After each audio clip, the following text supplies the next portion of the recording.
தாய் வீடு ஜூலை 2025. தலைப்பு: பதிப்பாசிரியரின் அடிக்குறிப்புகளால் இன்னொரு பரிமாணம் பெறும் நாடக ஆக்கங்கள். எழுதியவர் கதிரேசு ரதிதரன். வாசிப்பவர் ஜேமா. யாழ்ப்பாண பல்கலைக்கழக மொழிபெயர்ப்பு கற்கைகள் துறையின் ஏற்பாட்டில் கலாநிதி குழந்தை மா. சண்முகலிங்கத்தின் 11 நாடகங்களை உள்ளடக்கி வெளிவந்த 5 நாடக நூல்களின் வெளியீட்டு நிகழ்வு 20/11/2024 அன்று பல்கலைக்கழகத்தின் கலைப்பீட கருத்தரங்கு மண்டபத்தில் நடைபெற்றது. ஜீவநதி வெளியீடாக வெளிவந்த இந்நூல்களின் பதிப்பாசிரியர் நா. நவராஜ் ஆவார். இக்கட்டுரையானது வெளியீடு செய்யப்பட்ட நூல்களில் காணப்படுகின்ற சிறப்பு பண்புகள் பற்றிய ஒரு கண்ணோட்டமாக அமைகிறது. எனினும் இந்நூல்களின் ஆசிரியரான பெருமதிப்பிற்குரிய சண்முகலிங்கம் தனது 93வது வயதில் 17/1/2025 அன்று இயற்கை எய்திவிட்டமையால் அவரது நூலில் உள்ள நாடகங்கள் அடிக்குறிப்பிடப்பட்டமையால் சிறப்படைந்தது பற்றி பார்ப்பதற்கு முன்னர் குழந்தை மா. சண்முகலிங்கம் என்றால் யார் என்று பார்க்க வேண்டிய அவசியமும், அவரது எழுத்துருக்களை படைப்புகளை ஏன் நவராஜ் பதிப்பிக்க வேண்டும் என்ற நியாயத்தையும் முதலில் நோக்கலாம். குழந்தை மா. சண்முகலிங்கம் 1931-11-15 யாழ்ப்பாணம் திருநெல்வேலியில் பிறந்தவர். ஆசிரியராக, அதிபராக யாழ்ப்பாண பல்கலைக்கழக நாடகத்துறை தற்காலிக மற்றும் வருகை விரிவுரையாளராக கடமை புரிந்தவர். தனது ஆரம்ப கல்வியை போலவத்த ரோமன் கத்தோலிக்க தமிழ் ஆரம்ப பாடசாலையில் கற்றார். பின்னர் இடைநிலை கல்வியை யாழ்ப்பாணம் இந்து கல்லூரியில் கற்ற இவர் பட்டப்படிப்பினை 1953 சித்திரை, 1957 சித்திரை வரை இந்தியாவில் சென்னை பல்கலைக்கழகத்திலும், நாடக டிப்ளோமாவை 1976 தொடக்கம் 77 கொழும்பு பல்கலைக்கழகத்திலும் பெற்றுக்கொண்டவர். அவர் சுயவாக்க மற்றும் மொழிபெயர்ப்பு நாடகங்கள் உள்ளடங்கலாக 200 வரையான நாடக எழுத்துருக்களை நா. நவராஜின் அண்மைய பதிவின்படி எழுதியுள்ளார். அத்தோடு நாடகம் ஒரு கற்கை நெறியாக வர வேண்டும் என்ற ஆருடத்திலேயே நாடக அரங்க கல்லூரியை 1978 ஆரம்பித்தார். அதேபோல யாழ்ப்பாண பல்கலைக்கழகத்தில் நுண்கலை துறையின் நாடகமும் அரங்க கலைகளும் பாடத்தினை தற்காலிக விரிவுரையாளராகவும் வருகை விரிவுரையாளராகவும் 1987 இருந்து 2004 வரை கற்பித்த தருணங்களில் மாணவர்களுக்கு மேற்கத்திய அரங்க வரலாற்றையும் போக்கையும் அறிமுகப்படுத்தினார். அதேவேளை சண்முகலிங்கம் அவர்கள் மேற்கத்திய நாடக எழுத்துருக்களை கற்பதற்காக மொழிபெயர்ப்புகளையும் செய்ததோடு அக்காலங்களில் நாடகத்துறை சார்ந்து பல்வேறு விடயங்களையும் பேசுதற்குரிய செயற்பாட்டாளராகவும் புலமையாளராகவும் விளங்கினார். அத்தோடு சமூகத்தின் இருப்பையும் நெருக்கடிகளையும் பண்பாட்டு தளத்திற்குள் நின்று கொண்டு சமூகத்தில் பார்ப்போருக்கு நெருக்கமான உறவோடு தற்புதுமையான நாடகங்களை உருவாக்கினார். இவரது அரங்க ஆற்றுகை முறையின் தொடர்ச்சியே பெருமளவில் இன்று வரை புழக்கத்தில் உள்ளது என்பதை எவரும் மறுக்கவோ மறைக்கவோ முடியாது. 1995 ஆண்டின் இறுதி பகுதியில் இடப்பெயர்வுக்கு யாழ்ப்பாணம் தயாராக இருந்த வேளை எனது பல்கலைக்கழக இறுதி வருட ஆய்வு அறிக்கை சமர்ப்பிப்பதற்கு குழந்தை சண்முகலிங்கத்தின் 81 நாடக எழுத்துருக்களை கடல் கடந்து வன்னிக்கு கொண்டு செல்ல வேண்டி இருந்ததால் தண்ணீர் போகாதபடி பொலித்தீன் பையினால் சுற்றி கட்டி அவர் முன்னர் பயன்படுத்திய பொது அலுவலக பையினுள் போட்டு அவற்றை கிளாலியில் கொண்டு சென்று எனது கிராமமான ஸ்கந்தபுரத்தை சென்றடைந்தேன். இயற்கை நாடகத்தால் நான் கொண்டு சென்ற 81 எழுத்துருக்களை தவிர இடப்பெயர்வு நடந்து முடிந்து மீள வீடு வந்தபோது சண்முகலிங்கத்தின் பல ஆவணங்கள் அவரது வீட்டு எலுமிச்சை மரத்தின் கீழே வீசப்பட்டு அழிந்தும் சேதமடைந்தும் காணப்பட்டன. நான் சண்முகலிங்கத்தின் எழுத்துருவை அடிப்படையாக கொண்டு எனது தகவல் சேகரிப்பு வேலைகளை முடித்த பின்னர் 1996ஆம் ஆண்டு இடப்பெயர்வின் பின்னர் யாழ்ப்பாணத்திற்கு ஆட்கள் அனுமதிக்கப்பட்ட போது வன்னியிலிருந்து எழுத்துருக்களை கவனமாக எடுத்துக்கொண்டு திருகோணமலை ஊடாக கப்பல் மூலம் யாழ்ப்பாணம் வந்து சண்முகலிங்கம் அவர்களிடம் கையளித்தேன். அவ்வாறு கையளித்த அவரது எழுத்துருக்களை பின்னர் நாடகம் போடுவதற்கு என்று வாங்கிச் சென்று அவற்றை தொலைத்தவர்கள் இருக்கிறார்கள். எழுத்துருக்களை திருப்பிக் கொடுக்காதவர்கள் இருக்கிறார்கள். அவற்றை வைத்து நாடகம் போட்டவர்கள் இருக்கிறார்கள். யாரிடம் அந்த எழுத்துருக்கள் கொடுக்கப்பட்டன என்ற விவரங்கள் தெரியாமலே சிலர் மறைத்திருக்கிறார்கள். இன்னும் சிலர் மறைந்திருக்கிறார்கள்.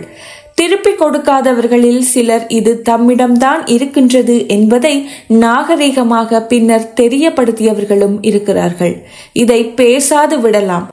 ஆனால் இன்னும் ஒரு வரலாற்று பேராளுமைக்கு இவ்விதம் நடக்கக்கூடாது என்பதற்காக இது பதிவு செய்யப்படுகிறது. நாடக அரங்க கல்லூரியின் பதிவாளரும் யாழ்ப்பாண பல்கலைக்கழக கலைப்பீடத்தின் சிரேஷ்ட பதிவாளருமாக இருந்த திரு க ஞானபாஸ்கரன் அவர்கள் கிட்டத்தட்ட 2002களின் பின்னர் சண்முகலிங்கத்தின் எழுத்துருக்களை தட்டச்சு செய்து பாதுகாக்கும் நல்ல நோக்கில் எடுத்து சென்று பல்கலைக்கழகத்தில் தனது அலுவலகத்தில் வைத்திருந்தார். யாராவது பாஸ்கரனிடம் சண்முகலிங்கத்தின் எழுத்துருக்களை பயன்படுத்த கேட்டால் எழுத்துருவை கொடுக்கும்போது அது இருந்த கோப்பின் உள்ளட்டையில் திகதியிட்டு பெறுபவரின் கையெழுத்தை வாங்கியே அதனை அவர்களிடம் ஒப்படைப்பார். அவர்கள் திருப்பி எழுத்துருவை கொடுக்கும்போது தந்த திகதியை இட்டு அவர்களது கையொப்பத்தினை இட்டு வைப்பார். மீண்டும் 2005களின் பின்னர் குழந்தை மா சண்முகலிங்கம் அவரிடமிருந்து எழுத்துருக்களை மீள பெற்று தனது வீட்டில் வைத்திருந்தார். இக்காலங்களில் நான் நவராஜுடன் இணைந்து மாலை நேரங்களில் எழுத்துருக்களை ஒழுங்குபடுத்த தொடங்கினார். அப்போது பாஸ்கரன் வைத்திருந்த சில கோப்புகளில் கொடுத்த திகதியும் மீள கையளித்த திகதியும் கையெழுத்தும் இருந்தன. சிலவற்றில் கொடுத்த திகதியும் கையெழுத்தும் இருந்தன. மீள கையளித்த திகதியும் கையெழுத்தும் இல்லை, எழுத்துருவும் இல்லை. அந்த பெயர் கொண்டவர்களிடம் தொடர்பு கொண்டு எழுத்துருகளை மீள கேட்டபோது தம்மிடம் இல்லை என கைவிரித்தனர். குழந்தை மா சண்முகலிங்கத்தின் படைப்புகளோடும் வெளியீடுகளோடும் தோன்றா துணையாக நின்று நான் நவராஜ் இயங்கி வந்த காலங்களில் குழந்தை அவர்களின் கட்டளையின் பேரில் பல விடயங்களை இருவரும் இணைந்து மேற்கொண்டனர். அச்செயற்பாட்டில் திருப்தி அடைந்த குழந்தை அவர்கள் தனது எழுத்துருக்களின் பதிப்பினை மேற்கொள்ளும் பணியினை அவரிடம் அளித்து அவரை ஆற்றுப்படுத்தி வந்தார். ஒருமுறை எனது கட்டுரைகளை புத்தகமாக வெளியிடுவதற்கு என்ன செய்வதென்று யோசித்துக் கொண்டிருந்த போது அது பற்றி அவருடன் உரையாடிய போது அதனை கேட்ட அவர் பின்னர் எனக்கு தெரியாமலே நவராஜை எனது புத்தக வெளியீட்டிற்கு உதவி செய்யுமாறு பணித்திருந்தார். நவராஜ் அவரது வழிப்படுத்தலில் அண்டிகனி, மன்னன் ஈடிபஸ் போன்ற நாடக எழுத்துருக்கள் மூலத்தில் உள்ளவாறு குழந்தை அவர்களின் வேண்டுகோளுக்கு இயைவாக குறிப்புகளோடும் குழந்தை அவர்களுடன் இணைந்து செய்த செம்மைப்படுத்தல்களோடும் பதிப்பித்தார். மன்னன் ஈடிபஸ் நூலின் முன்னுரையில் நூலொன்றிற்கான முன்னாய்த்த பணிகள் என்ற பகுதியில் என் செயலாவது யாதொன்றுமில்லை என்று உணரப் பெற்றவனாக நான் இருக்கிறேன். தெய்வ சித்தத்தால் என்பால் நேயம் கொண்டு உற்ற துணையாய் நிற்கின்ற சிலருள் ஒருவராக இருக்கின்ற நண்பர் நான் நவராஜ் அவர்களது பெருவிருப்போடு கூடிய அரும்பணியின் பேரே அது என்பதை பெருமையுடன் கூறுவேன். அவர் நாடகமும் அரங்கியலும் கற்று பட்டம் பெற்றவர் அல்ல. அவரது வாசிப்பின் விசாலத்தையும் தமிழ் புலத்தின் புலமையையும் கண்டு நயந்து பலரது வற்புறுத்தலால் தமிழில் முதுகலை மாணி பட்டம் பெற்றவர். ஆயினும் தமிழ் மொழி மூலம் அவர் தரிசித்து வரும் அறிவுத்துறைகளோ அனந்தம். தொழிலால் அவர் ஒரு இருவினை ஒப்பாளர். உளவள துணையாளராகவும் அபிவிருத்தி உத்தியோகத்தவராகவும் இருவேறு துறைகளில் பணியாற்றி வருகிறார். இதிகாசங்கள், புராணங்கள், ஐதீகங்கள், சமயங்கள் என தொடங்கி இன்றைய இலக்கியங்கள், சிந்தனைகள் வரையில் அவர் தாடனம் பெற்றவராக உள்ளார். பரீட்சைக்காக படிக்காது பரிச்சயத்துக்காக தேடி படித்து வரும் ஒருவர். அத்தகைய ஒருவர் பண்டைய கிரேக்கத்தின் நாடகத்தையும் அதன் வழி பண்டைய கிரேக்க புராணங்களையும் சிந்தனைகளையும் கண்டதும் தண்ணீரினுள் மீனென புழுகத்தோடு புகுந்து விட்டார். அவரது புழுகத்தின் விளைபயன்தான் இந்நூலில் இடம்பெறும் கட்டுரைகள் என்பேன். நாடக எழுத்துருவின் அமைப்பினையும் அவரே வகுத்தமைத்தார். அந்த வகையில் இந்நூலினை வகுத்து தொகுத்து பதிப்பிக்கும் ஆசிரியராக அவர் உள்ளார். இவருக்கு நன்றி தெரிவிக்க நினைக்கையில், இங்கிவனை நான் பெறவே என்ன தவம் செய்துவிட்டேன் என்ற பாரதியின் புலங்காங்கிதம் வந்து என் நெஞ்சை நிரப்பி விடுகிறது என குழந்தை மா சண்முகலிங்கம் குறிப்பிடுவது இங்கு நாம் சிந்திக்க வேண்டிய கூற்றாக உள்ளது. இவற்றை தொடர்ந்து எதிர்கொள்ள காத்திருத்தல், மனத்தவம் போன்ற நூட்களும், அவற்றை தொடர்ந்து தான் விரும்பா தியாகி, சத்திய சோதனை, உறவுகள், அருமை நண்பன், வீட்டுக்கு வெளியே மற்றும் கடல் அருகே இரு சிறு முயல்களும் கழுதையொன்றும் போன்ற 5 நூல்களும் நவராஜால் பதிப்பிக்கப்பட்டுள்ளன. கலாநிதி குழந்தை மா சண்முகலிங்கத்தின் 8 மொழிபெயர்ப்பு நாடகங்களையும் 3 சுயநாடக எழுத்துருக்களையும் தம்மகத்தே கொண்டுள்ள இவ்5 நூட்களையும் யாழ்ப்பாண பல்கலைக்கழக மொழிபெயர்ப்பு கற்கைகள் துறையினர் வெளியீடு செய்து வைத்தனர். இவ்வெளியீட்டில் வந்த நூல்கள் பற்றிய இக்கட்டுரையில் பின்வரும் 3 முக்கிய விடயங்கள் உற்று நோக்கப்படுகின்றன. பதிப்பாசிரியர் மற்றும் பதிப்புரையின் முக்கியத்துவங்கள், எழுத்துருக்களில் செய்யப்பட்ட திருத்தங்களும் குறிப்புகளும், பதிப்புரிமை மற்றும் எதிர்கால செயற்திட்டங்கள். குழந்தை மா சண்முகலிங்கத்தின் நாடக எழுத்துருக்களை முன்னர் சிலர் நூல்களாகவும் நினைவு மலர்களின் பின் இணைப்பாகவும் வெளியிட்டிருந்தனர். அவ்வாறு வெளியீடுகளில் பல்வேறு விடயங்களை கவனிக்காது விட்டது தெரிய வந்தது. பல்வேறு வகையான தவறுதல்கள், விடுபடுதல்கள், எழுத்துப்பிழைகள், பாத்திர மற்றும் வசன சிதைவுகள், இடமாற்றல்கள் போன்ற பாரிய பிழைகள் மற்றும் வரலாற்று தவறுகள் வெளியிட்டவர்களின் பொறுப்பின்மையை காட்டி நின்றது. சண்முகலிங்கத்தின் ஆக்கங்களை வெளியிடும் ஆர்வமும் அதன் மூலம் கிடைக்கப்பெறும் மதிப்பும் மற்றும் அங்கீகாரம் என்பவற்றில் காட்டிய அக்கறையின் அளவிற்கு அவரது படைப்புகளை செவ்வனே நேர்த்தியாக பிழைகள் தவறுகள் இல்லாது செய்ய வேண்டுமென்ற பொறுப்பும் அக்கறையும் பலரிடம் இருக்கவில்லை. பொதுவாக வெளியீடுகளில் கண்களை ஏமாற்றிவிட்டு தவறுகள் சில வருவதுண்டு. ஆனால் தவறுகளை தவறுகளாக விடுவதுதான் தவறு. இது பற்றிய நீண்ட உரையாடலை குழந்தை அவர்கள் நவராஜோடு நிகழ்த்தியிருக்கின்றார். சில வெளியீடுகளுக்கு சண்முகலிங்கம் நவராஜையே அவற்றின் பிழைகளை திருத்துவதற்கு பொறுப்பாகவும் விட்டிருந்தார். இந்த தவறுகளை தவிர்ப்பதற்கு ஒரு பதிப்பாசிரியர் தேவை என்பது இங்கு உணரப்பட்டதால் அன்டிகனி, மன்னன் ஈடிபஸ், மீள்பதிவு, எதிர்கொள்ள காத்திருத்தல், மீள்பதிவு, மனத்தவம் போன்ற நூல்களுக்கு நவராஜே பதிப்பாசிரியராகிறார். இந்நூல்களை நோக்குவோர் பதிப்பாசிரியரின் முக்கியத்துவம் பற்றிய எனது கூற்றின் முக்கியத்துவத்தை உணர்ந்து கொள்ள முடியும். இனி இறுதியாக வெளிவந்த குழந்தை மா சண்முகலிங்கத்தின் 5 நூல்களில் பதிப்பாசிரியரது பங்களிப்புகள் எவ்விதம் இருந்தன என்று நோக்கலாம். பதிப்பாசிரியர் நவராஜ் மூல கையெழுத்து பிரதியை வைத்து தானே தட்டச்சு செய்வதால் பெரும்படியான தவறுகள் தவிர்க்கப்பட்டன. கையெழுத்து மூல பிரதி இல்லாது தட்டச்சு செய்யப்பட்ட பிரதி மட்டும் இருந்தால் அங்கு நிறைய தவறுகள் இருந்தே தீரும். அதனால் அங்கு பெரியதொரு சீர் செய்தலும் தேடலும் பகுப்பாய்வும் தேவைப்பட்டிருந்தன. சண்முகலிங்கத்தின் கையெழுத்தில் இல்லாது வேறொருவரின் கையெழுத்தில் அம்மூல பிரதி இருந்தால் கட்டாயமாக அங்கும் தவறுகள் இருக்கும். அதனால் மிக கவனமாக ஆராயப்பட்டும் சண்முகலிங்கத்தோடு சேர்ந்து கலந்துரையாடியும் மாற்றங்கள் செய்யப்பட்டுள்ளமை மிக சிறப்பான பொறுப்புணர்வுடன் கூடிய பணியாகும். இந்த இடத்தில் சத்திய சோதனை 1984 நூலிற்கான பதிப்புரையில் 2024 நவராஜ் குறிப்பிடும் போது குழந்தை அவர்களின் எழுத்துருகளை பதிப்பிக்கும் உரிமை அவரால் வழங்கப்பட்டிருப்பினும் அதனை காரணமாக வைத்து தான்றோன்றித்தனமாக அதில் மாற்றங்களை செய்து பதிப்பிக்கும் எண்ணம் எமக்கு இல்லை.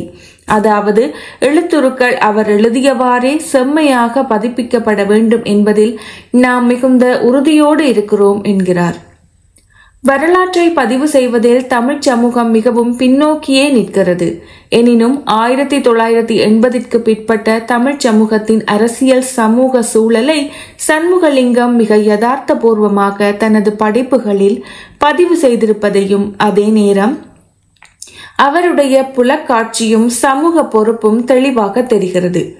எனினும் சண்முகலிங்கம் நாடகத்துறைக்கு வந்தது முதற்கொண்டு அவரால் இறுதியாக எழுதப்பட்ட நாடகம் வரை நவராஜின் கடும் முயற்சியால் தேடப்பட்டு ஒழுங்குமுறைப்படுத்தப்பட்டு பட்டியலிடப்பட்டு ஆண்டிடப்பட்டு உறுதிப்படுத்தப்பட்டு பதிப்பிக்கப்பட உள்ளன. அல்லாவிடில் சண்முகலிங்கத்தின் அரங்க வரலாறு தவறவிடப்பட்டு அல்லது திரிவுபடுத்தப்பட்டு போயிருக்கவும் வாய்ப்புண்டு. அவர் எழுதிய சில நாடகங்களின் பெயர்கள் தெரியுமே தவிர அவை எங்குள்ளன, எப்படி காணாமல் போயின என்பவை இற்றை வரை யாருக்கும் தெரியாது. அது மர்மமாகவே உள்ளது. அடுத்து முக்கியமாக நோக்கப்பட வேண்டியது பதிப்பாசிரியரின் குறிப்புகள். அவை சண்முகலிங்கத்தின் சுயவாக்க நாடகங்கள் மற்றும் மொழிபெயர்ப்பு நாடகங்கள் மீதான பல்வேறு அம்சங்களை சரிப்படுத்தல், விளக்குதல், குறை நிரப்பல், வேறுபட்ட அர்த்தங்களுக்கான விளக்கம் என பல வகைகளில் காணப்படுகின்றன. சுயவாக்க நாடகங்களான உறவுகள் 1980 55 குறிப்புகளும், சத்திய சோதனை 1984 116 குறிப்புகளும், அருமை நண்பன் 1958 66 குறிப்புகளும் என அடிக்குறிப்புகள் காணப்படுகின்றன. நாடகங்கள் அடிக்குறிப்புகளோடு பதிப்பிக்கப்படுவது குழந்தை அவர்களின் விருப்பங்களில் ஒன்று என்பதும் இங்கு குறிப்பிடத்தக்கது. 1958 எழுதிய அருமை நண்பன் நாடகத்திற்கான மூல எழுத்து பிரதி இல்லாத போதும் கிடைத்த தட்டச்சு பிரதியை வைத்து நவராஜ் அதனை சண்முகலிங்கத்துடன் கலந்துரையாடி செம்மைப்படுத்தி வெளியிட்டுள்ளார். உதாரணமாக, அவ்வுரையாடலில் தட்டச்சு பிரதியில் கருப்பன் பாடுகிறான் என்று வந்த இடத்தில் என்ன பாடல் பாடப்பட்டது என்ற வினாவை எழுப்ப குழந்தை அவர்கள் அது மறந்துவிட்டது என்றும் பொருத்தமான பாடலை தெரிவு செய்து இடும்படியும் குறிப்பிட்டுள்ளார். எனினும் நவராஜ் அது பற்றி நாடகம் நடந்த காலப்பகுதி, நாடகத்தின் அவ்விடத்தில் பாடலின் பொருத்தப்பாடு போன்ற விடயங்களை முன்வைத்து குழந்தை அவர்களுடன் உரையாடி முடிவில் அதில் பாடல் எதனையும் போடாது அப்படியே இருக்க விடுதல் சிறப்பு என்று தீர்மானித்து நெறியாளரின் சுதந்திரப்படி தங்களுக்கேற்ப பொருத்தமான பாடல்களை தெரிவு செய்ய முடியும் என விட்டுள்ளனர். இவ்விடயம் அடிக்குறிப்பில் குறிப்பிடப்பட்டுள்ளது. அத்தோடு அக்காலத்தில் புழக்கத்தில் இருந்த சொற்களிற்கான சமகால விளக்க குறிப்புகளும் எழுதப்பட்டுள்ளன. உதாரணமாக, அத்துவ காத்து என்பது அப்பு காத்து என்றும், குண்டடித்தல் என்பது அக்காலத்தில் மாணவர்கள் பரீட்சையில் சித்தி எய்தாவிட்டால் குறிப்பிடப்படும் சொல்லாடல் என்பதும் குறிப்பிடப்பட்டுள்ளது. இந்த நாடகத்தில் வரும் கலாலயம் என்ற சொல்லுக்கு என்ன பொருள் என்பதை நவராஜ் தேடி கண்டுபிடித்து அது திருநெல்வேலி இந்து வாலிபர் சங்கம் நடத்திய கலை நிறுவனம் என்று அடிக்குறிப்பிட்டுள்ளார். இந்த நாடகத்தில் வரும் ஒரு வசனத்தில் வாத்தியார் நின்று சாப்பிட்டால் மாணவன் நடந்து சாப்பிடுவான் என்பது என்ன அடிப்படையில் எழுதப்பட்டது என்பதை சண்முகலிங்கம் அவர்கள் கொடுத்த விளக்கத்திலிருந்து எடுத்து காட்டுகிறார். அதாவது, தகப்பன் நின்று ஒண்டுக்கிருந்தா படியன் நடந்து நடந்து பெய்வான் என்ற அக்காலத்திய உரையாடல் மொழியை நாடகத்திற்காக மாற்றி எழுதியையும் நவராஜ் அடிக்குறிப்பில் பதிவு செய்துள்ளார். 1980களில் எழுதப்பட்ட 1982 என்று இருந்த ஆண்டை நாடக ஆற்றுகை செய்யப்பட்டதை கொண்டு சரியான ஆண்டு கண்டுபிடிக்கப்பட்டது. உறவுகள் நாடகத்திற்காக 55 குறிப்புகள் எழுதப்பட்டுள்ளன. அவற்றின் பெறுமதி கருதி சிலவற்றை நோக்கலாம். இந்த நாடகத்திற்கான மூல பிரதி கிடைக்கவில்லை. தட்டச்சு செய்த பிரதியே கிடைத்தது. தட்டச்சு பிரதியின் படி எழுதியது 1982 என்று கருதப்படுகிறது.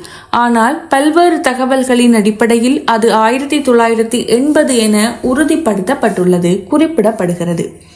அண்மை கால புத்தக வெளியீடுகளில் எழுத்து பிழைகள், தவறுகள் காணப்படுகிறது. விடயங்களை பொறுப்பாக செய்யாது விடுதல் போன்றனவற்றாலும் பொதுவாக பல இடங்களில் காணப்படுகிற பொறுப்பின்மையாலும் இவ்வாறான தவறுகள் ஏற்படுகின்றன. இந்த நாடகத்தின் எழுத்துருவில் பல விடயங்கள் சரி செய்யப்பட்டன. இப்புத்தகத்தில் பதிப்பாசிரியர் இந்த நாடகம் எழுதிய பின்னர் எங்கெங்கு ஆற்றுகை செய்யப்பட்டது, எத்தனை ஆற்றுகைகள் யாரால் செய்யப்பட்டது மற்றும் நாடக படங்கள் என்பனவற்றை தேடிச் சேர்த்து இந்நாடக நூலை வெளியிட்டுள்ளார். இந்த எழுத்துருவில் சொற்கள் எவ்வாறு மாற்றப்பட்டன, விளக்கப்பட்டன என்பதான குறிப்புகள் காணப்படுகின்றன. உதாரணமாக, பாத்திர உரையாடலில் வரும் பலாலி என்ற ஊரின் பெயர் பலாலி ஆசிரியர் கலாசாலையை குறிக்கிறது. ஒட்டகப்புலம் என்ற சொல்லுக்கு அடுத்த சந்ததிக்கு இந்த சொல்லின் அர்த்தம் தெரியாமல் போக வாய்ப்புள்ளதால் கட்டாயம் இந்த குறிப்பு போடப்படுதல் முக்கியமாகும். தமிழில் எழுதப்பட்ட ஆங்கில சொற்களின் அர்த்தப்பிழை வராது, அதற்கான ஆங்கில சொற்களும் குறிப்புகளில் உண்டு. அதேபோல இந்நாடகத்தில் நடிகர்களின் பேச்சு இதத்திற்காக சில சொற்கள் நாடகாசிரியரின் நெறியாள்கையில் ஆற்றுகையின் போது மாற்றம் செய்யப்பட்டன. உதாரணம், சுருட்டு புகைக்க என்பது சுருட்டு பத்த என மாற்றப்பட்டுள்ளது. அம்மாற்றங்கள் பற்றிய குறிப்புகளும் உண்டு. குழுக்குறி பற்றிய விளக்கம் பிழையாக இருந்த இலக்கங்கள் மாற்றிய குறிப்புகளுடன் தர்க்க ரீதியான தெளிவுபடுத்தும். 6 மாதம் என்பது 8 மாதமாக்கப்பட்டது. 2 லட்சம் என்பது 3 லட்சம் ஆக்கப்பட்டது. அடிக்குறிப்புகளாக இருக்கின்றன. அடுத்து குறிகள் பற்றிய குறிப்புகள் காணப்படுகின்றன. ஏனென்றால் தட்டச்சு செய்தவர் குறிகள் போடாது விட்டுள்ளார். உண்மையில் சண்முகலிங்கத்தின் நாடகங்களின் உரையாடலின் உணர்ச்சி மாற்றங்கள் இந்த குறிகளின் தன்மை மற்றும் எண்ணிக்கையை வைத்தே நோக்க முடியும்.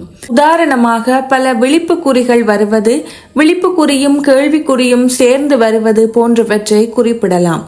உரையாடல் ஓட்டத்தில் உள்ள பிழைகள் திருத்தப்பட்டதற்கான அல்லது இணைக்கப்பட்டதற்கான குறிப்புகளோடு புதிதாக பதிப்பாசிரியரால் எழுதப்பட்ட பாத்திர விவரங்கள் பற்றிய குறிப்புகளும் காணப்படுகின்றன.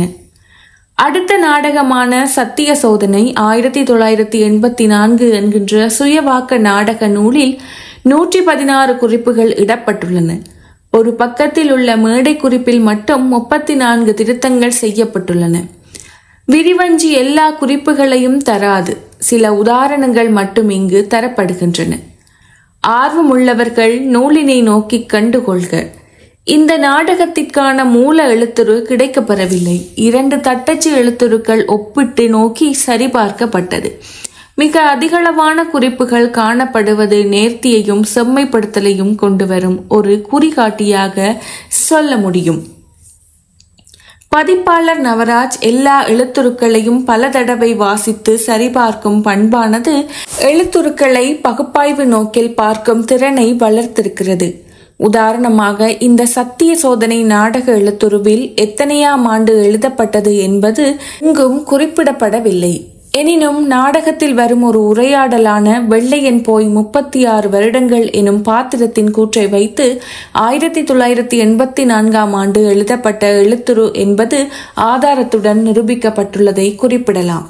அதேபோல நாடகத்தில் பயன்படுத்தப்பட்ட பாடல்களின் மூலத்தை தேடி கண்டறிந்து பார்த்து பாடலில் உள்ள தவறுகள் திருத்தப்பட்டுள்ளதுடன் அவை எங்கும் இடம்பெற்றுள்ளன என்ற விவரங்களும் தரப்பட்டுள்ளன. இவற்றோடு பாத்திர பட்டியல் படுத்தல் தெளிவுபடுத்தப்பட்டுள்ளது. எழுத்துருவில் உள்ள ஆங்கில சொற்களை தமிழ்படுத்தியதோடு ஆங்கில சொற்களை அடிக்குறிப்பு பகுதியில் வைத்து விளக்கப்பட்டுள்ளன.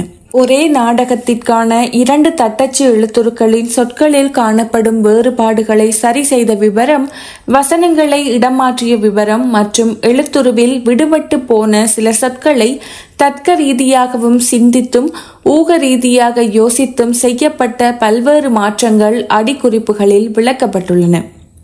அடுத்ததாக, அவரது தான் விரும்பா தியாகி என்ற 6 மொழிபெயர்ப்பு நாடகங்களை உள்ளடக்கிய தொகுப்பில் பதிப்பாளரின் அடிக்குறிப்புகள் பற்றி நோக்க முடியும். சண்முகலிங்கம் இதுவரை 60 நாடகங்கள் வரை மொழிபெயர்த்துள்ளார். இவரது மொழிபெயர்ப்பு நாடகங்கள் எல்லாம் நேரடி மொழிபெயர்ப்பாக இருப்பதற்கான சண்முகலிங்கத்தின் பிரதான நியாயம் யாதெனில், தான் எப்போதும் மூல எழுத்துருவிற்கும் அதன் ஆசிரியருக்கும் உண்மையாகவும் நேர்மையாகவும் இருத்தல் என்பதாக அமைகிறது. இவரது மொழிபெயர்ப்புகளில் ஒரு முக்கியமான விடயம், ஒரு நாடகத்திற்கான பல ஆங்கில பிரதிகள் காணப்பட்டால் அவை எல்லாவற்றையும் ஒப்பு நோக்கியே தமிழ் மொழிபெயர்ப்பை செய்வார் என்பது குறிப்பிடத்தக்கதாகும். எனவே வாசகர் ஒருவர் அவரது மொழிபெயர்ப்பை ஒரு ஆங்கில பிரதியுடன் ஒப்பிட்டு பார்க்க முடியாது. இந்த அடிக்குறிப்புகளை வைத்தே பல ஆய்வுகளை செய்யலாம். உதாரணமாக மொழிபெயர்ப்பில் எதிர்கொள்ளப்பட்ட சவால்கள் பற்றியும் பல மூல பிரதிகளை ஒப்பிட்டு எழுதியதை பற்றியும் ஆராயலாம். அந்த வகையில் அந்திமாலை பாடலொன்று ஸ்வான் சாங் 2005 மொழிபெயர்க்கப்பட்ட நாடகத்திற்காக 36 குறிப்புகள் காணப்படுகின்றன. இந்த மொழிபெயர்ப்பில் சொல் மாற்றம், பெயர் மாற்றம், மொழிபெயர்ப்பாளரால் செய்யப்பட்ட மாற்றங்கள், சொல்லின் மொழிபெயர்ப்பு, தமிழ் விளக்கத்தை தெளிவுபடுத்த ஆங்கில சொல்லையும் அல்லது ஆங்கில வசனத்தை அருகில் வைத்தமை, மாறி மொழிபெயர்க்கப்பட்ட சொல்லிற்கு சரியான சொல்லை கண்டுபிடித்து இட்டமை, ஒத்திகையின் போது செய்யப்பட்ட சொல் மாற்றங்கள், சேர்ப்புகள் குறித்து காட்டப்பட்டமை, மொழிபெயர்ப்பில் காணப்படும் அக்கால கவிதைகள் பற்றிய தகவல்கள் மற்றும் பின்புலங்களை தேடி கண்டுபிடித்து எழுதியமை என பல பயன் தரும் குறிப்புகளை பதிப்பாசிரியர் பதிவு செய்துள்ளார். ரவீந்திரநாத் தாகூரினால் ஆங்கிலத்தில் எழுதப்பட்ட துறவி சன்னியாசி or The Ascetic எனும் மொழிபெயர்ப்பு நாடகத்தில் 57 குறிப்புகள் காணப்படுகின்றன. இந்த குறிப்புகளில் நாடகம் எழுதப்பட்ட காலத்து வரலாறு சார்ந்த விடயங்கள் கண்டுபிடிக்கப்பட்டு குறிப்புகளாக எழுதப்பட்டது இங்கு ஒரு முக்கிய அம்சமாகும். தான் விரும்பா தியாகி அன்வில்லிங் மார்டர் 2005 என்ற நாடகத்திற்கு 20 அடிக்குறிப்புகள் காணப்படுகின்றன. இது அண்ட்ரன் செக்கோவின் நாடகம் என்பதால் ரஷ்ய நாட்டு சொற்புழக்கம் மற்றும் அக்கால மனிதர்கள் அனுபவங்கள் என்பன நாடக எழுத்துருவின் பாத்திர உரையாடல்களில் காணப்படுகின்றன. அவற்றை பதிப்பாசிரியர் தேடி கண்டுபிடித்து தருவது அந்த நாடகத்தின் வாசிப்பில் ஆர்வத்தை தூண்டுவதோடு அதை நெறியாழ்ச்சி செய்வதற்கும் வசதியாக இருக்கிறது. நாடக பாத்திரங்களின் பின்னணியில் காணப்படும் பெயர்களின் அர்த்தம், பொருள், பண்பாடு மற்றும் பின்னோக்கிய வரலாறு போன்ற பல தகவல்கள் உண்டு. உதாரணமாக டோல்கச்சோவ் என்ற பெயருக்கு விடாக்கண்டன் எனும் அர்த்தம் உள்ளமை, கேகுலிஸ் மல்லன் என்பது கிரேக்க ஐதீக பாத்திரம் மற்றும் நாடகத்தில் வரும் மேயோவோஸ் என்ற பெயர் நாடகம் எழுதப்பட்ட காலத்தில் வாழ்ந்த ஒரு உள மருத்துவர் என்பதை பதிப்பாசிரியர் கண்டுபிடித்து குறிப்புகளில் விளக்குகிறார். இந்த குறிப்புகள் நெறியாழ்கை இலகுபடுத்தவும் சரியான திசையில் போகவும் வழிவகுக்கும். இந்த நாடகம் ஏற்கனவே நெறியாழ்கை செய்யப்பட்டு விட்டது. இவரது அடிக்குறிப்புகளின் பின்னர் அந்த நாடகம் மீள்வாசிப்பிற்கும் நெறியாழ்கைக்கும் உட்பட வேண்டிய தேவை வந்துள்ளது. மற்றும்படி சொல், பெயர், வசன மாற்றங்கள், திருத்தங்கள், சேர்ப்புகள் என்பனவும் குறிப்பில் காணப்படுகின்றன. இரவலன் அல்லது இறந்து போன நாய் 2017 என்ற தமிழ் மொழிபெயர்ப்பு நாடகத்திற்கான மூலப்பிரதி பெர்டோல்ட் பிரச்டினால் எழுதப்பட்டதாகும். இந்த நாடகத்திற்கு 21 அடிக்குறிப்புகள் இடப்பட்டுள்ளன.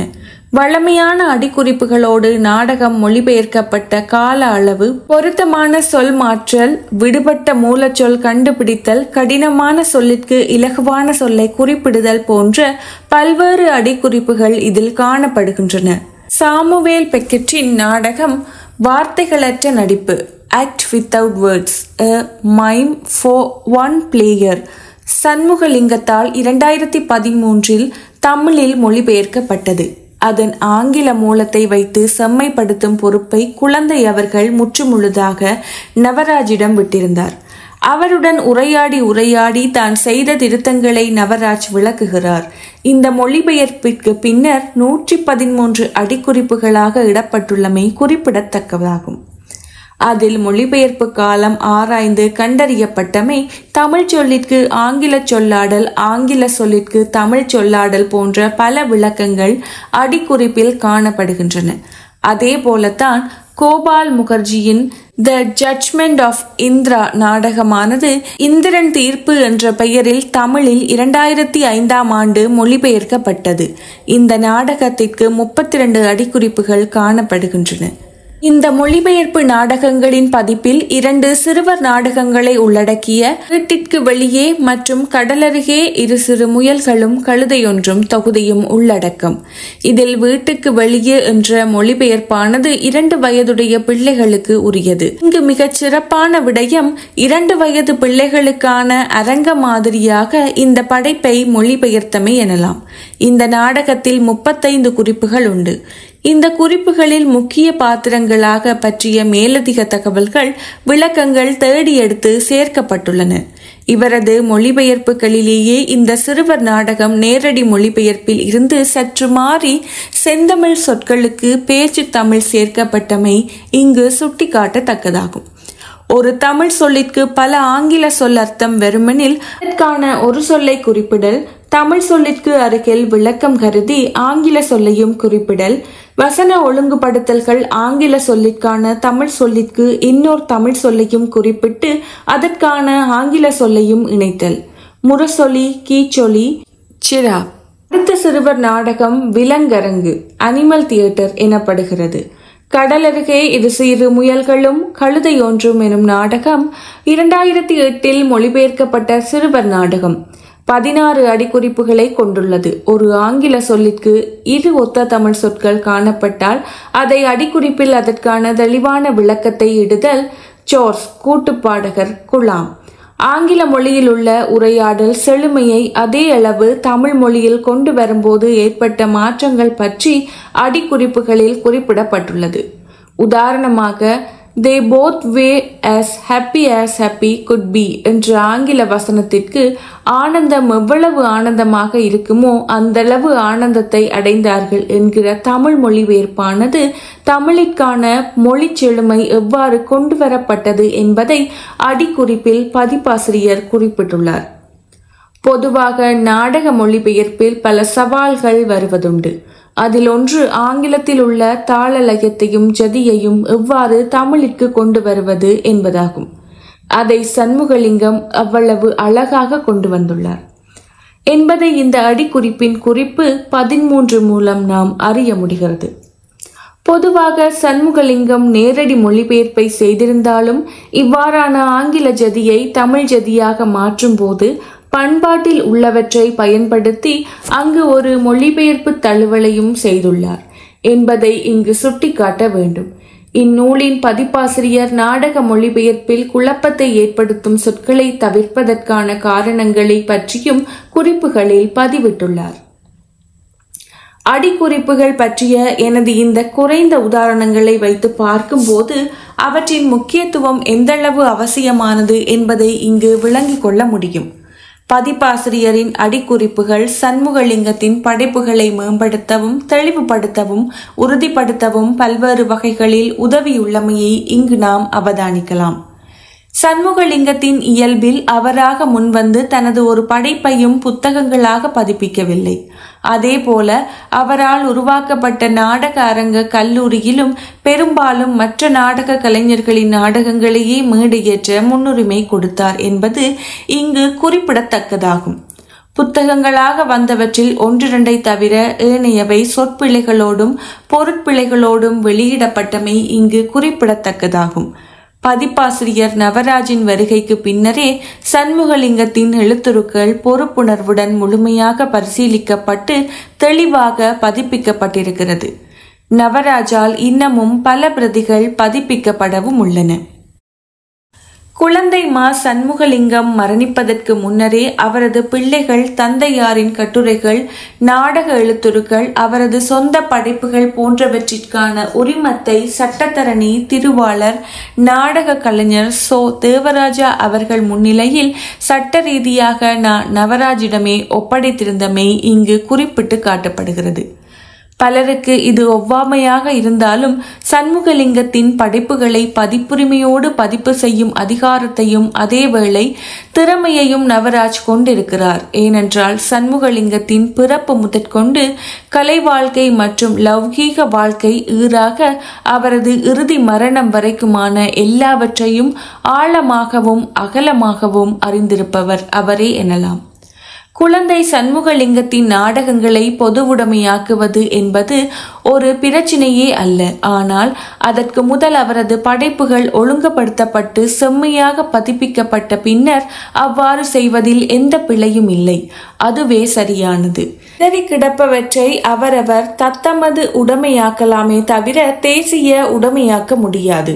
அவருடைய நாடகங்களை முன்னறிவித்தலோடும் அனுமதியோடும் யாரும் ஆற்றுகை செய்யலாம். அப்பொழுதுதான் சண்முகலிங்கம் தொடர்ந்தும் வாழ்வார். அதற்கு எந்த தடையும் இல்லை. சண்முகலிங்கத்தின் நாடகத்தை மேடையேற்றும் ஒருவர் சண்முகலிங்கத்தால் புகழையும் பெருமையையும் பெறக்கூடும். ஆனால் அவரது படைப்புகள் சிதைக்கப்படாமல் அவற்றிற்கும் நீண்ட பெருமை இருக்கும்படி செய்யப்படவும் வேண்டும்.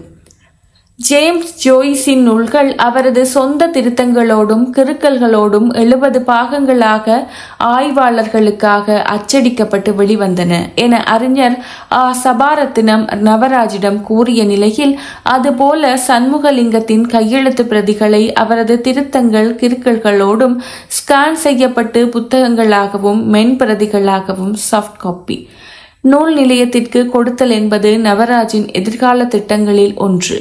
அவ்வாறு கொடுக்கப்படும் பட்சத்தில் அது எதிர்கால சந்ததிக்கும் அதன் பிற்கால சந்ததிக்கும் கலை தேடலுக்கும் சமூக தேடலுக்கும் ஆராய்ச்சிக்குமான தகவல் பெட்டகங்களாக காலம் காலமாக திகழும் என்பதில் ஐயமில்லை.